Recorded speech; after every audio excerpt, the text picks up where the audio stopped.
Very, very.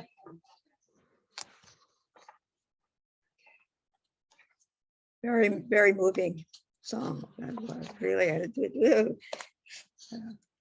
going through me during that one. Wow. And that, of course, is part of the story of Mary's life. In the case of this young woman, her parents had never heard her sing, ever, until that day. Okay. So, just a reminder that the theme, of course, this year, shared by Ottawa Unity and Ottawa Kitchener, is soaring higher, as the screen says, celebrating our unity, our team, one community, reaching our greater potential, recognizing our wholeness with strength, love, and zeal. And so that is certainly on our agenda today, because if you have come to Unity for a while, I know you know Mary Way, because she's been around for quite a while now, and probably, I don't know, there probably are a few things that you don't know about her that we are going to be learning today. Certainly I learned things when I learned about the history that she's had with deafness. My goodness, she has a beautiful history. She was born in a family with deaf parents. She has been using sign language since she was 6 months old. Okay, her life has been significantly directed by her upbringing. Today, C is going to be interviewing her. That's how it's going to be done today. So it's going to be an interview, and she's going to be telling us about her amazing experiences as she walks her spiritual path. So first, just let me tell you just a little bit more about Mary's life, so I can embarrass her. Anyway, okay, just a minute. I'll have to find where I wrote all that. Oh yes, right here. Okay. First of all, she enjoyed a 40-year career in education until retiring 10 years ago. And she has appeared to work in 10-year. We are one mind. One. Okay. First, as coordinator of a program at the Fanshawe, if I pronounced that correctly, a college in London, Ontario, that trains students to work as counselors and house parents in residential schools for the deaf.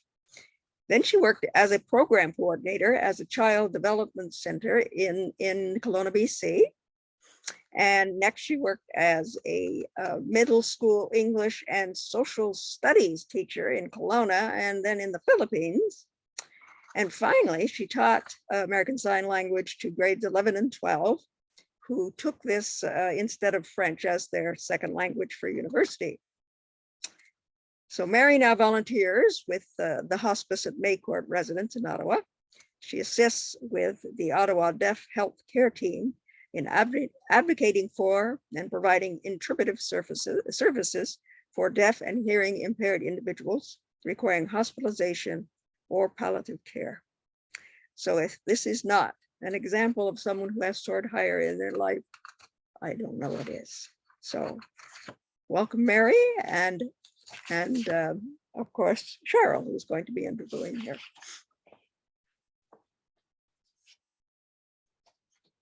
Good morning, everyone. I welcome Mary Way to join us. We are going to be hearing a marvelous journey from her today. So Mary, are you there? I'm here. I'm here. Can you see me? Yeah, we see you. Welcome, welcome. All right. Okay, happy to be here as always. So excited.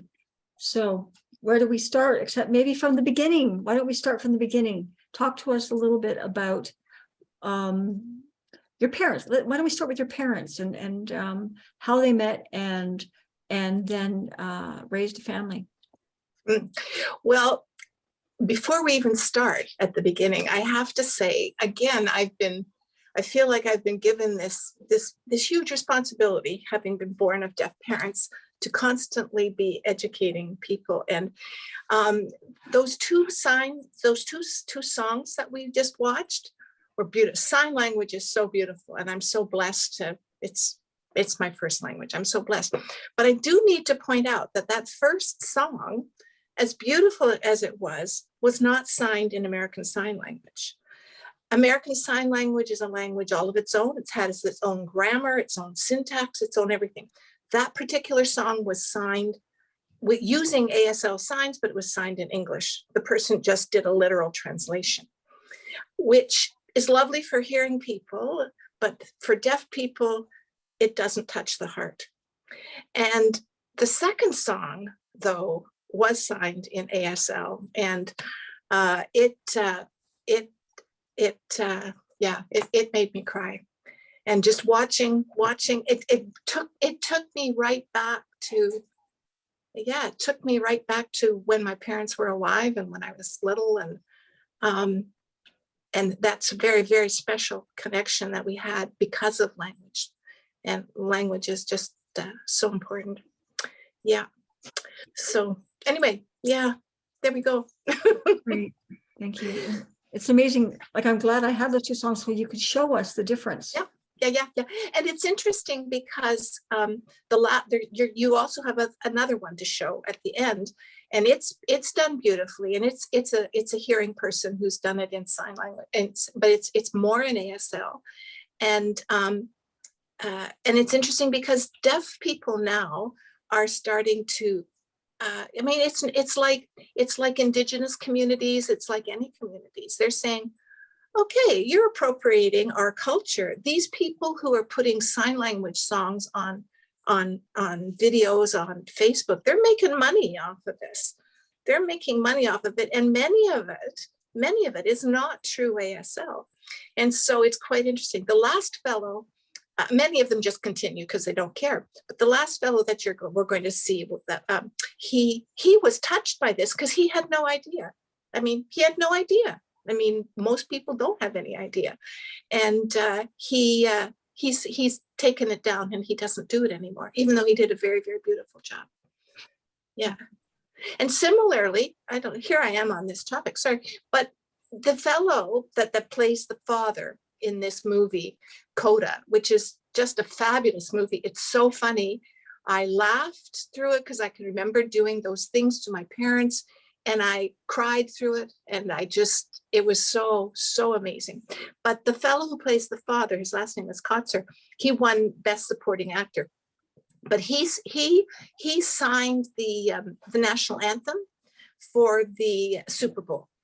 And a number of interpreters had said that, lots of people have signed the anthem, but they've often signed it in English, like ASL, but in English. That's called signed English. We can speak English, we can write English, we can sign English. Well, he didn't. He did it in ASL, and I have never seen anything so beautiful. It was he signed it like a story, and he made it. It was so beautiful. It was so beautiful. Again, so I treasure all this. Number one, this knowledge I have just because I happen to be born to parents who are deaf, and I treasure my appreciation of American Sign Language. But anyway, there we go. So sorry, see, back to the beginning. It's all good. Thank you. So yeah, just inform us a little bit. You were signing at 6 months old. Yeah. Well, because it's like, where do we learn language? We learn it from our parents. And if you happen to grow up in a Japanese family, you learn Japanese. You grow up in a French family, you learn French. It's spoken around you. And my parents didn't have the advantage of having spoken voice. So they signed ASL, and I learned ASL. I learned it quite naturally.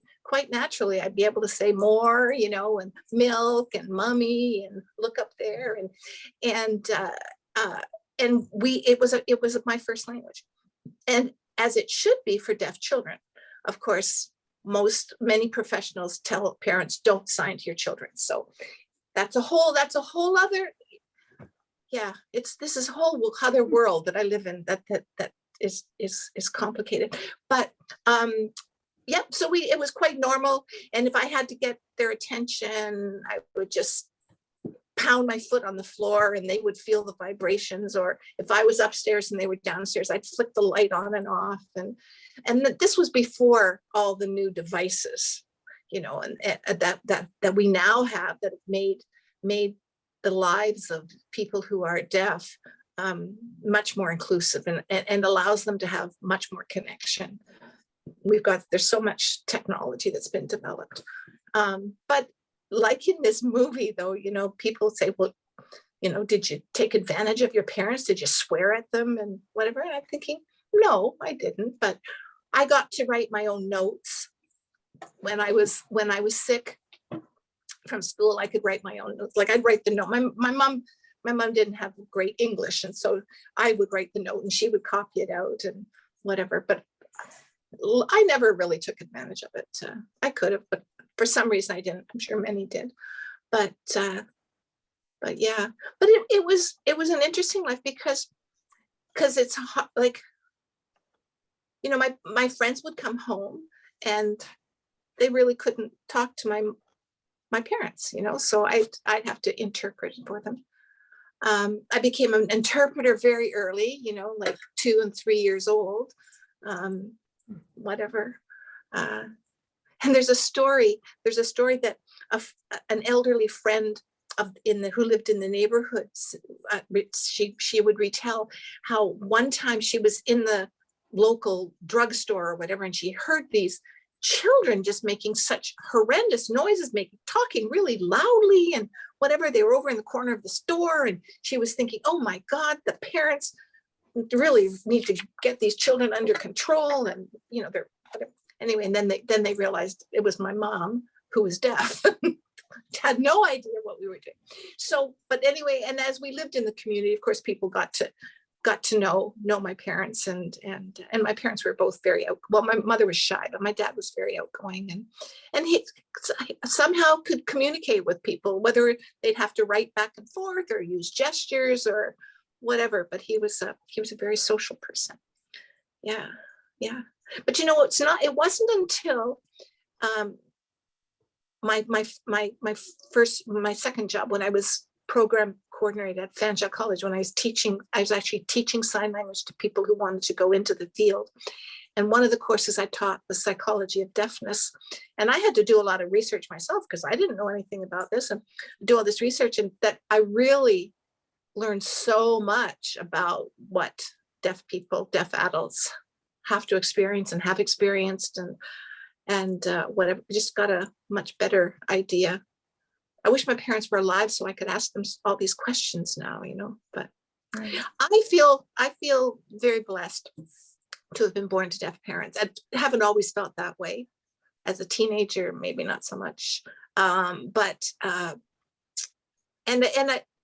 one of the challenges that it has had for me was that, I was interpreting very young, and I was interpreting in situations that were not appropriate for me to be interpreting in, that were way beyond, where these adults would be screaming at me because I was the interpreter. And that in business situations or medical situations or different situations. So that's left a bit of a scar for me. I think sometimes that's where my insecurity comes from.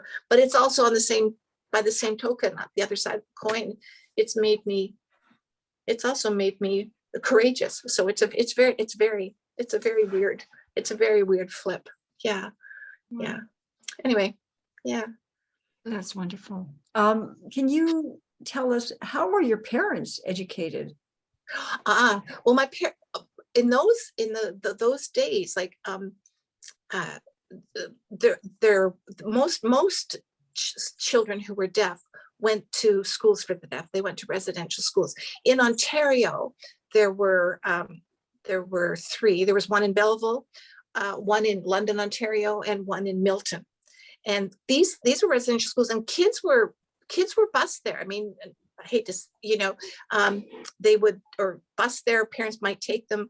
My mom lived on a small farm in Saskatchewan, and she was bused to the school for the deaf in Winnipeg. And I read stories of these small children, 5 years old, no language or very little language, just put on a train, and there you go, they're gone, and they have no idea, like nothing like we'll see you again or whatever. They were just gone, and then they'd end up at this school, and then lo and behold, at Easter vacation or Christmas vacation, they would go home. And so many of older deaf people, that's how they spent their lives, in schools for deaf, and that's where they met other deaf individuals, and that's where they married. Most deaf people marry deaf people, and I say deaf with a capital D, because these are people, no matter how much hearing they have or don't have, these are people who live in the deaf community. They use ASL. They have a deaf culture. Many of them have deaf families, yeah, and that's what they identify with. Nowadays, as education has advanced, more kids, of course, are kept at home, and they're integrated into schools, and that's caused some problems, and in some instances, deaf kids never ever feel like they belong until they become adults and actually get involved in a deaf community. But if you happen to have enlightened educators who are helping them to integrate into the schools, they help them to find deaf communities, so that even amongst their own age group, it's not so much a problem in a big city, but in a small town where you only have 3 or 4 deaf young people in the whole town, so yeah. So that's the biggest. Most deaf people don't see themselves as having a disability, or don't see themselves as handicapped.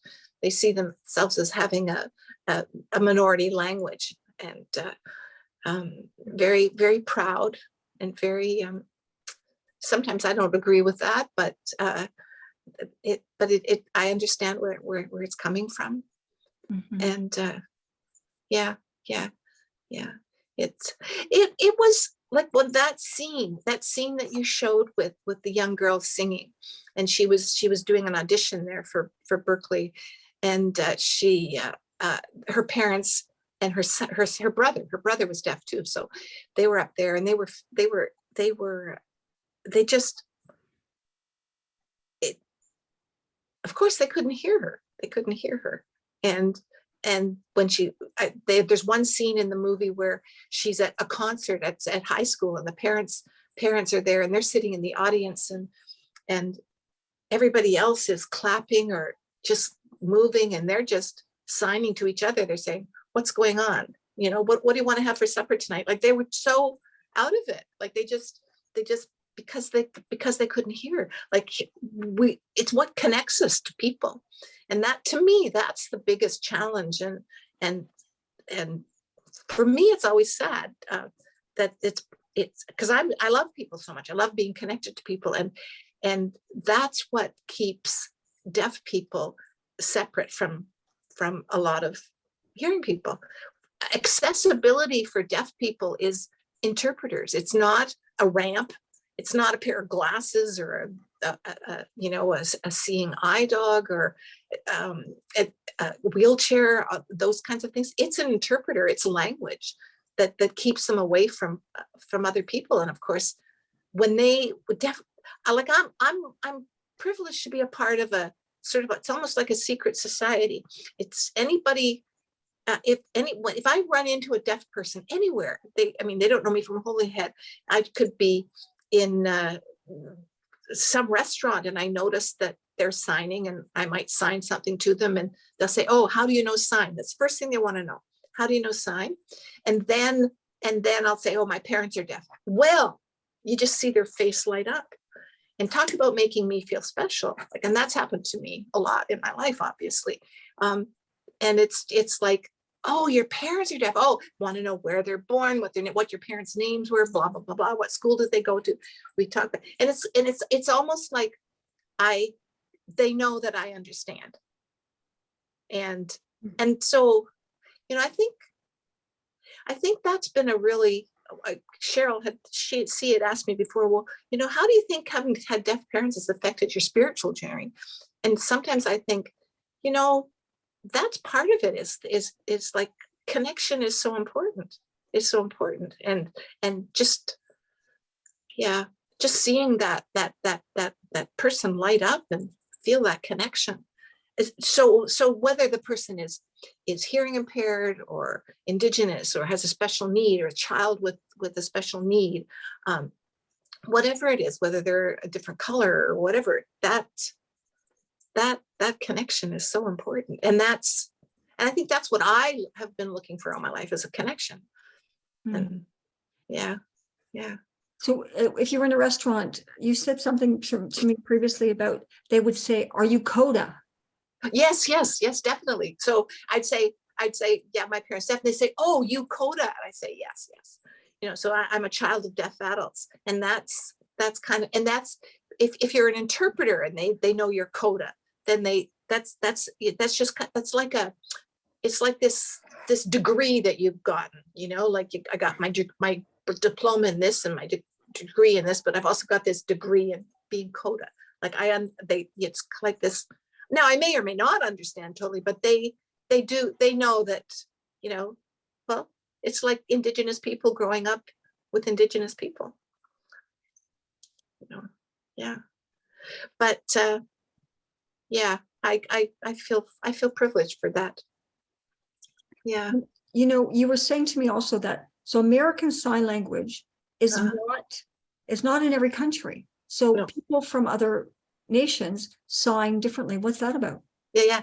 Well, yeah, it's American Sign Language is in the States and Canada. We do have a dictionary of Canadian Sign Language. We do have our own signs. It's like having dialects or whatever, and so whatever. But each country has its own sign language. And in fact, Britain and New Zealand, Australia, their sign language is way different than ours. And whereas, because the origin of American Sign Language is France, so our connection is more with French Sign Language.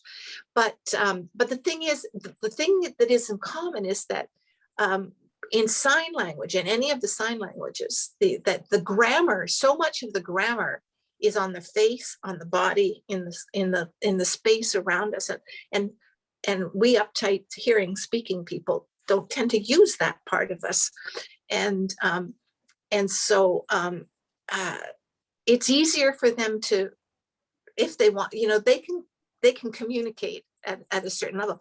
I was telling C about my sister was the director of a camp for deaf children from all around the world. So it was like a international village, and they had groups of deaf kids from all around the world come with a couple of counselors, and they get together, and within about 2 or 3 days, they were all able to communicate. It's almost as if they developed their own universal language, because there were so many things that the facial expression, and I mean, they could act things out and whatever. And that was the interesting thing that I found when I was teaching American Sign Language. Here I'm teaching in grade 11 and 12, and I've got kids who are top scholars because they just wanted something challenging.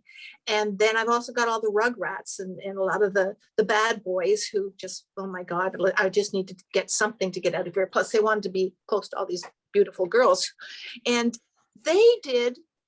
many of them did so well because they weren't uptight about using their body and making facial expressions and whatever, and because they didn't remember all the signs, all the vocabulary, but they could fill in the gaps with all of this. And so as long as they came to class, they did fine and passed, whereas, and some of these it was so funny because some of these very uptight, prissy girls, they would know all the signs that would be really perfect, and I'd look at them because I had to look at them to evaluate them. They'd all be signing away, and the girls would say, "Don't look at me." And I said, "Well, I have to look at you." And then I'd say, "And you need to use more facial expression." "No, it causes wrinkles." So it's just, oh my God, it was so much fun teaching that class. But what was interesting about teaching it, and two, eye contact was crucial. So and they had to, the only way I could evaluate them is if they signed to each other.